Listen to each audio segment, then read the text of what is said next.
Il était un vaillant marin, un fringant second, puisque c'est lui qui avait ramené le pharaon au port de Marseille en raison de la défaillance du capitaine. Il allait donc être nommé prochainement à la tête du navire et allait enfin pouvoir épouser la belle Mercédès dont il était amoureux. Accusé de bonapartisme, Edmond Dantès est transféré au château d'If, au large de Marseille, où il subira 14 années de captivité.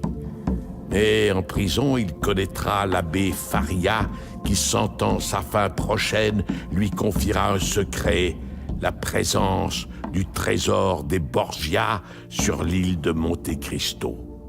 Dantès réussira à s'évader et à s'emparer du trésor. Devenu comte de Monte Cristo, il fourbira sa vengeance avec la méticulosité d'un stratège napoléonien et réglera les comptes de tous ceux qui avaient contribué à le mettre à l'ombre.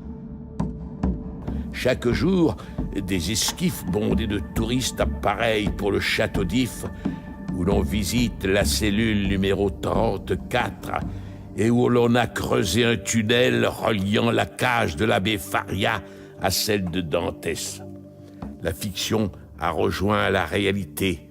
Quoi de plus normal si l'on se rappelle ces vers de Rimbaud? L'éternité, c'est la mer allée avec le soleil.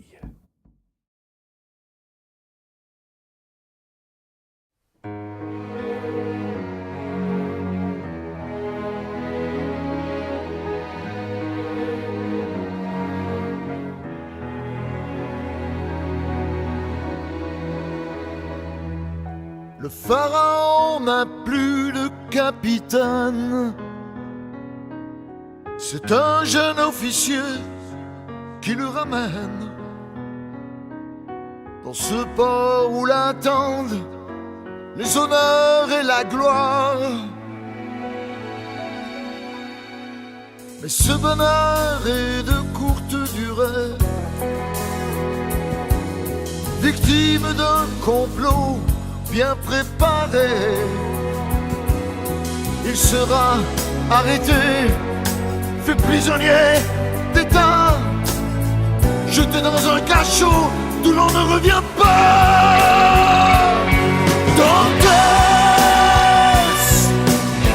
planté sur un récif, il est un château d'If où il fut enfermé.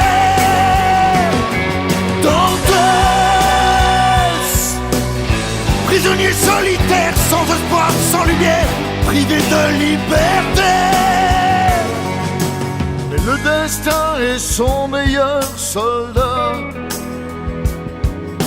et la chance prend le nom de Faria.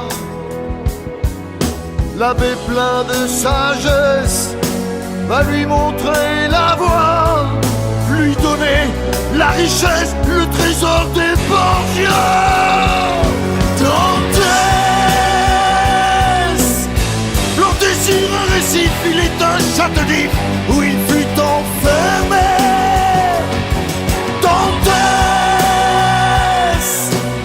planté sur un récif, il est un château d'If d'où il s'est évadé. Dantès est revenu riche et puissant,